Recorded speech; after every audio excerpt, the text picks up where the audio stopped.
All right. Well, hello everyone. My name is Justin, and thanks for tuning in to this.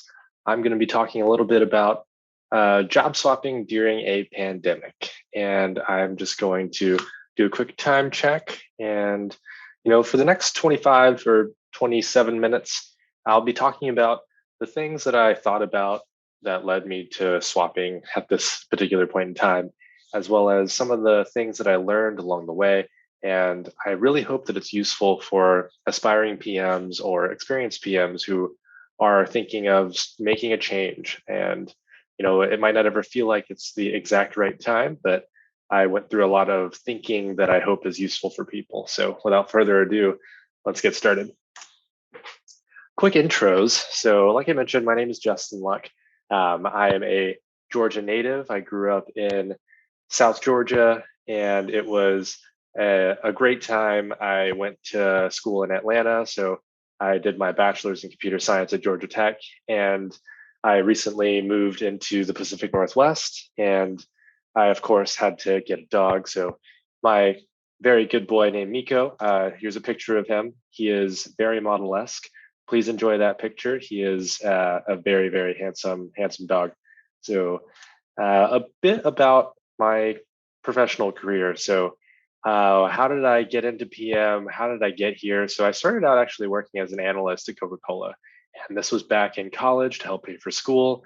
Learned a lot about product portfolios, um, handling a business across the globe, and also just figuring out how to segment markets and build products for specific markets so that holistically you actually have a strong and well-rounded offering. So from there, I learned a lot about consumer product goods and joined McKinsey as a lab tech to also help pay for school, and learned a lot about applying the things that consumer product goods might care about, retail companies might care about, and working with a lot of those clients that came through. So around this point, I also joined Retail Me Not as a product manager. This was my first foray into PMing, and I loved it. I worked in the mobile app space, trying to think about what a mobile first world was like when you were shopping inside brick and mortars. So a lot of thinking about promo codes, coupons, attribution, gift cards. And it was a lovely time, ate a lot of barbecue, and enjoyed it, enjoyed it there. So then most recently, I've been at Microsoft. So was there for close to 5 years, all within Azure. So really learning about cloud infrastructure, the business that comes along with it, and watching the hypergrowth that has happened over the past 5 years. So I was extremely fortunate to join at that time. Microsoft itself went through a very, very impressive transition in terms of both market share, but also pivoting their business into cloud. So I learned a lot from a lot of really great people there. And I worked across things like Linux, virtual machines, everything within compute.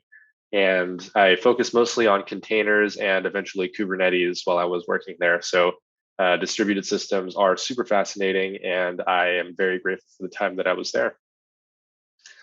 So on our tour today, I'm going to be talking a bit about how I decided to leave that honestly really great job at Microsoft and why I decided to do it right now of all times. And there's a lot of change in the world, and it can be hard to decide a job swap during normal times, let alone time like this. So I will also talk about some due diligence that I did. How exactly did I try to prepare myself for this job swap? How did I decide to take the challenge of onboarding remotely and try to educate myself on it?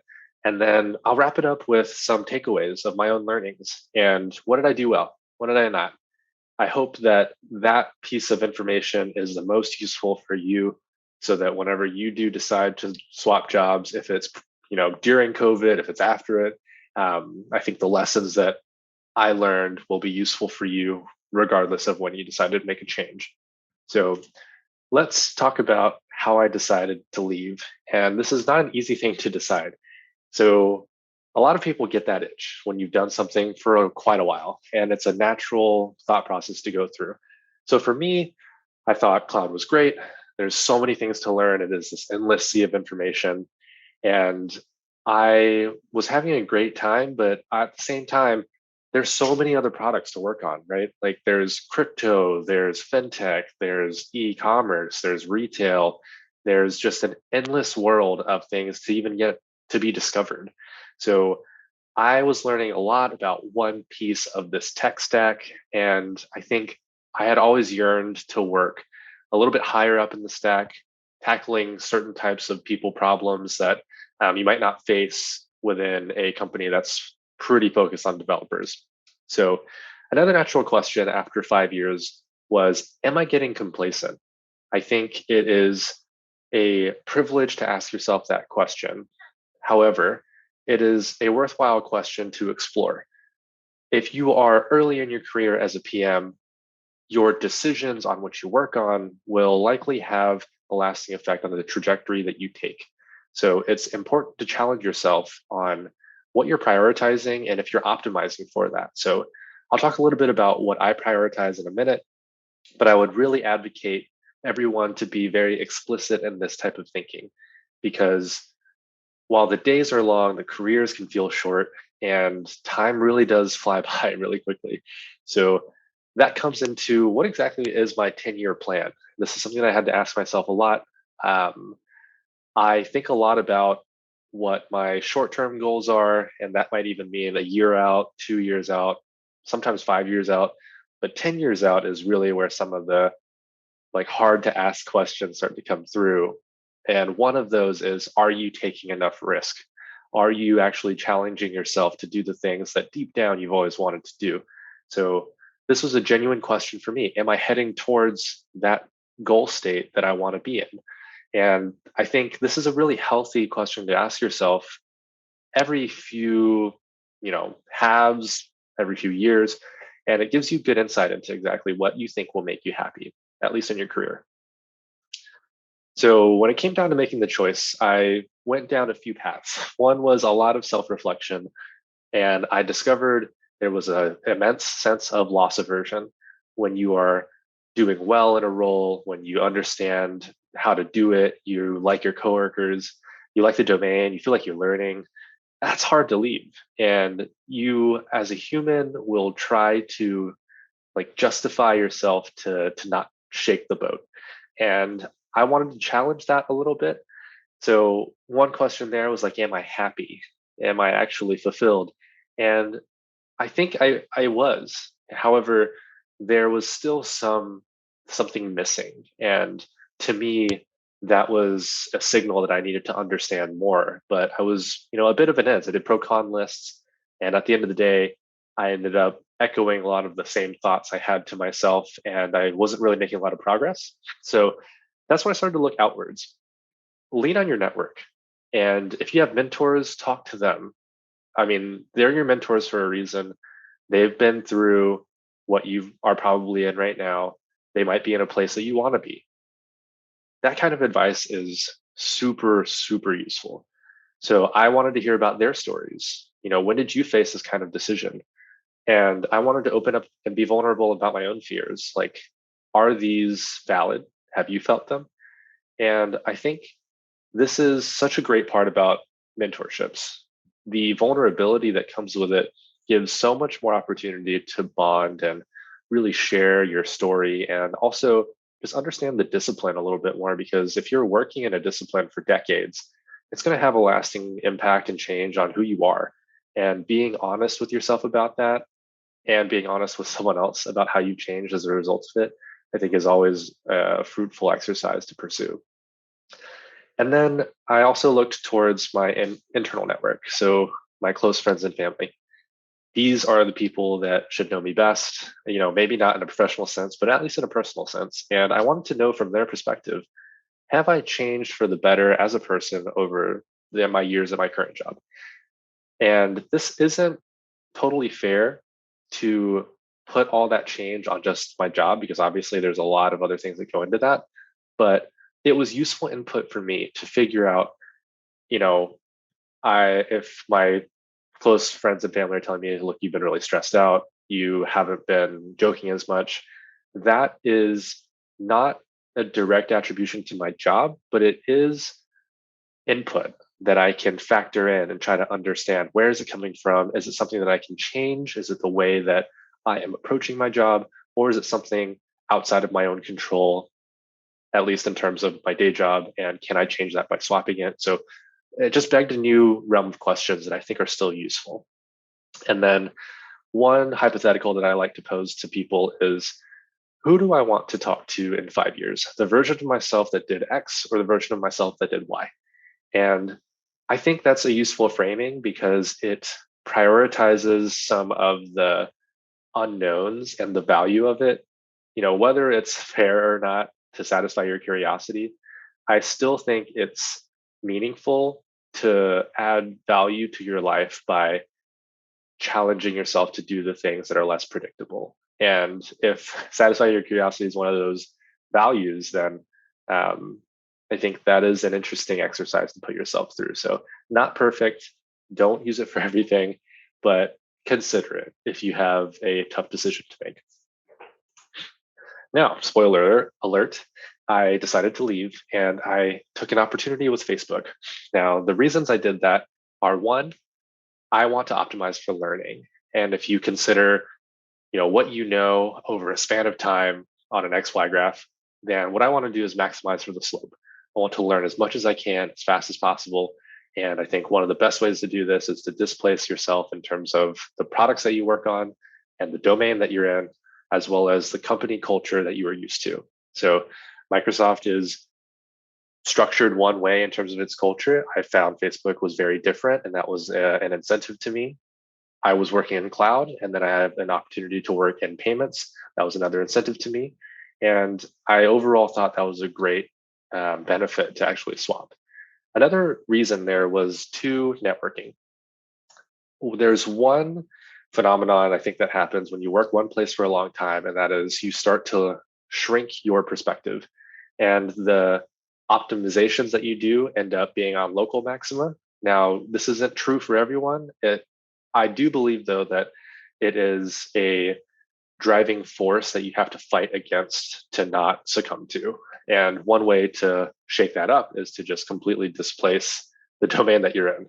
So something that really incentivized me for the taking this offer was there's a lot of ex-founders within the company and in the team. I think that there's a lot of value in mixing up those kinds of perspectives and backgrounds. And the other piece is there's a very, very strong PM culture within Facebook. And there is a long lineage of sharing thoughts and best practices and challenging new ideas about the discipline itself. And that was something that I was really desiring.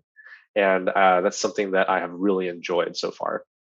And another piece is three foundations. So, how can I learn things and make decisions for the long term? So, one of this is the result of displacing myself, I will have more versatility in how I've been a PM over the course of my career. To me, that was valuable. And to me, I think there are lessons in there that will pay off in the long term. And the other piece was an alignment to a vision. So when this role came up, it was focused on helping SMBs, helping all these small businesses across the world that have also been displaced by all of the world events. And as someone who grew up with parents working a small business, seeing the struggles day in and day out, there were so many opportunities for products and solutions that could have helped them. And the thought of getting to build things like that means a lot to me. And I think when you can align those types of goals and incentives in your life, that's something that's worth pursuing. So, what exactly did I read to try to prepare for this? One of them was a blog by Nikhil, and he is a VP at Facebook who joined about a year and a half ago. So I put a link to his Substack. I definitely recommend to go read it. It is super insightful and enlightening. And one of the things that he mentions is starting remote is half as effective as being in person. And I think that's an important expectation to set because you can work as hard as you can do all the things right, and you still might not move as fast as you might normally expect. And that's okay. This is a long game that we're playing. Careers are long, and it's okay if you're not nailing and firing on all cylinders in the first 6 months. And he has a great image that I've included here that shows workplace knowledge over time. And you can see it 2, 4, 6 months, and to get the same amount of knowledge during COVID, it's going to take twice as long. And that's okay. But what you'll see here is there are degrees of context that is needed to tackle certain things. So process is the lowest context needed, team is next, and then product is last. This is something that I really appreciated when I read it. You really need to pace yourself, and you really need to change what you truly understand. As you learn and grow more context, you can develop stronger opinions, but you're going to have to loosely hold them. People will change your mind, and that's okay. And I think there is a stigma for PMs to always have the answer.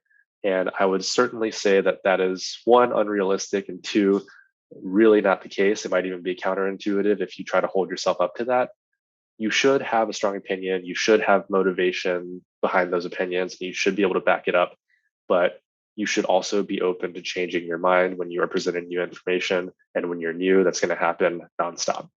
So the other piece of this is your team has context and they have an awareness of how things usually work. Ask for feedback. It's okay to try new things, but see how it's working and see how you can iterate to become more effective over time. That is going to help your team. It's going to help you. And this was just really, really sound advice. There's a ton more in this blog, so definitely go check it out. And one other piece that he does mention here is leave the past behind when you're swapping jobs. There might be baggage that you have in your last job, you know, a reputation, a mindset, a product perspective. Ensure that you can tackle those things and move on to your next job as a whole new slate. You have, bring with you the great skills and experiences that you learned, but don't let anything that you were hung up on in the past carry over. So I really like that he called that out. So that led to another blog, which is actually given to new hires at Facebook. So there's a great post from Andrew Bosworth, who is a VP at Facebook as well. And this is called the Cold Start Algorithm. And the general gist here is you want to get a one-on-one with everyone on your team and ask them 3 questions in the span of those 30 minutes. So one is, what should I know? Leave it open-ended, let them give you context, and depending on what they share, it'll start to give you a little bit of mapping about what you should know. Another piece is, what could improve? So this might start to highlight some of the process improvements, some low-hanging fruit that you might be able to tackle to try to get an early win, which is super critical as a brand new employee and certainly as a brand new PM. And you're trying to build that trust. Try to deliver value early on. And then another piece is, who should I speak to? And this is interesting because it will start to give you ref counts of potential decision makers or people that carry a lot of weight or have great opinions. And that kind of implied reputation starts to give you an idea about how information flows. It might even give you an idea about how to open up new information. So definitely go check this blog out. Boz talks through it really clearly. It's very succinct. But one big takeaway from this exercise is making the effort to actually talk to everyone is a value in and of itself. Being able to show that you value people's opinions, that you are trying to learn from the best and build up a foundation of opinions out of something that is actually real, I think is very meaningful. So I would definitely recommend following this if you are starting a new job. So finally, my remote teacher. What exactly did I learn from this? So number one, I will say working from home is an absolute privilege. It is so great that we are able to do this if you can, especially in times like this. On the flip side, I will certainly say there are challenges to it. Working from home has an incredible ability for you to lose track of what day it is and how long you've been working and setting boundaries between home and work. That being said, one other challenge that you will face as a brand new person onboarding remotely is you won't know who to go to or where to go to get some help or questions answered. And sometimes it will feel like you're just opening random doors. That's okay. This is going to be one of the manifestations of just onboarding slower because you're remote. But I would say just prepare yourself. Don't get discouraged. It gets better over time, as you would expect, but there are definitely moments in time where you will feel like you're just throwing darts randomly in the dark, and eventually you will hit something, but also eventually you'll figure out where that light switch is. So in my own learning, what would I recommend? So here's a typical graph, and I would say find the nodes and trace the edges. So in the context of social graphs, the nodes are people and the edges are relationships. Focus on this in the early days. Number one, I applied that cold start remote algorithm. I will say it is more awkward and less effective than in person, but I am so happy that I did it. It is super necessary. Please always prioritize the people on your team. It will mean the night and day difference of everything. It sounds obvious, but it can be easy to get caught up in so many other things that you need to onboard with. Prioritize your team and the people first because they have great information. Two, this is really helpful if you are in a bottoms up company. It can be somewhat chaotic working in that kind of environment, but it doubles down how important it is to know who is a certain expert in a certain space and who to go to for a certain topic. The other piece is always account for the tooling. Moving over from Microsoft, I was super used to obviously the Microsoft suite. The difference in tooling can bring about a difference in culture. So, how do people disseminate information? How do people, set up meetings? What is the cultural norm of the length of the meeting? All these things add up, and it can cause a little bit more of a barrier once you start onboarding. Just take that into account, but also acknowledge the fact that that tooling is the only collateral that you'll be able to use in a remote world. So get very good at it. And then three, time is the almighty. In a world where everyone's on Zoom calls, you're not going to want to waste people's time by doing it more. But please use it. You must set up the time and use it diligently, but grab that time with people so that you can onboard. So what did I get right? I prioritize the people. Definitely do this. Follow the process and try to refrain from big product changes until you actually understand all the context that comes along with it, because there is no such thing as a truly simple product. And then two, cross teamwork is just as critical. I put forth the time and effort to meet people from separate teams. That has already paid off. You're going to work with a lot of different people. Make sure that you budget time to go and meet them early on. And then three, collateral is material. So all of your offline conversations, all of your chats aren't going to mean much, but the doc that you wrote up, the presentation that you have, ensuring that that's all high quality and ready to be shared and archived is going to be super valuable, not only for you, but for anyone else in your company. What did I miss? So one, megaphones, not telephones. I would say over communicate as opposed to under communicate. You might not want to waste people's time. You don't want to put too many meetings. I would say bias towards over communication.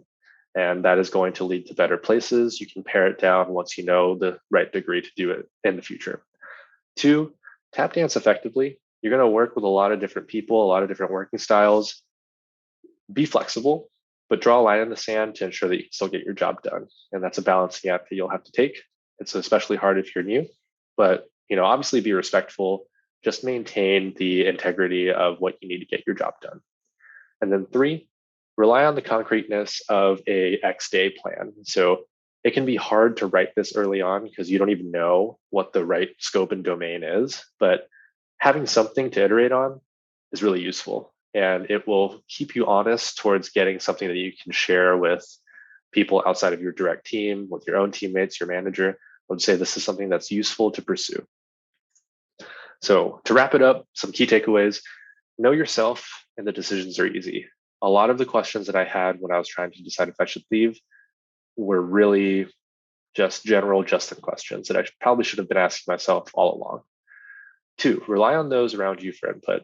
I spent a lot of time echoing thoughts in my own mind. When I said them out loud to other people, got other input, it made it much clearer.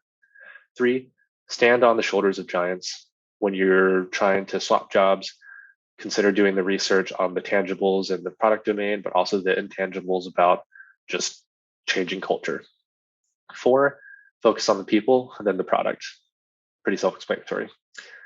Number 5, remote is slow and clear as mud. It is not going to be as much effective. It's not going to be as much fun, but maybe one day it will be, but the tooling is just not there yet. Just be patient with yourself. And then number 6, communicate and create collateral. These are the 2 things that you'll be able to do remote. Do them well.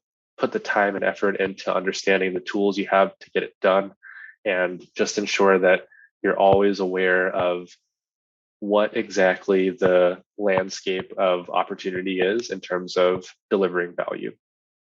And then finally, 7, give back when you can. When I was starting out in PM, I relied on user-generated content. It helped me a ton. So I hope this type of content is helpful for people out there.